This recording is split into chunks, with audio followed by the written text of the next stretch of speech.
இது 31 October 2019 Nancy டிமாஸ் வாகமூத்தின் seeking him ப்ரோக்ராமிலிருந்து எடுக்கப்பட்டது. இன்னைக்கு அவருக்கு முத்தம் கொடு அப்படின்ற தலைப்பு குறித்து பார்ப்போம். ஏர்னி கசோட்டோ ஒரு டச் யூதர். அவர் 2ஆம் உலகப் போரின் போது நாக்சி வதை முகாமில் ரொம்ப கஷ்டப்படுத்தப்பட்டார். அப்போது சிறையில் இருக்கும் போதே அவர் இயேசு கிறிஸ்து காட்டின மன்னிப்பினால் ஈர்க்கப்பட்டு இழுக்கப்பட்டார். அப்புறம் ஆண்டவர்கிட்ட அதே மன்னிப்பை கற்றுக்கொள்ள உதவி செய்யும்படி ஜெபிச்சார். சரியா?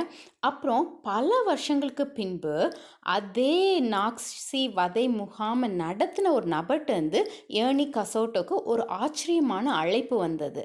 அதில் தன்னை முன்பு பகைத்து கொடுமைப்படுத்திய அதே நபரை சந்திக்கிற வாய்ப்பு கிடைத்தது. இப்பவும் அந்த முன்னாள் ஜெயிலர் என்னென்னா மிகவும் உடல்நல பாதிக்கப்பட்டு மூச்சுடவே அவர் கஷ்டப்பட்டு கொண்டிருந்தார். அப்போ ஏர்னி எழுதுறாரு, அவருக்கு முத்தம் கொடு அப்படின்ட்டு எனக்குள்ளேயே இருந்து ஒரு குரல் என்னை வலியுறுத்துச்சு அப்படின்னு சொல்கிறாரு.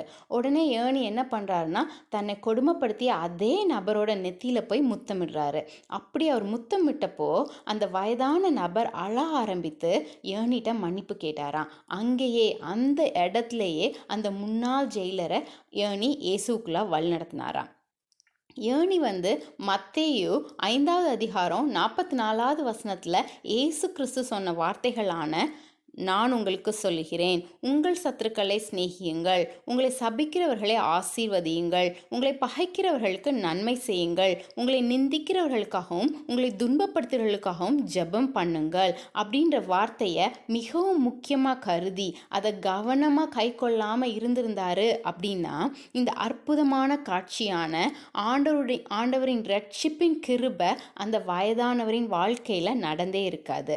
நாமும் ஏர்னி மாதிரி இயேசு கிறிஸ்துவின் வார்த்தைகளை உறுதியாக கைக்கொள்வோமா? இப்பவும் ஒரு சின்ன ஜெபம் செய்வோம்.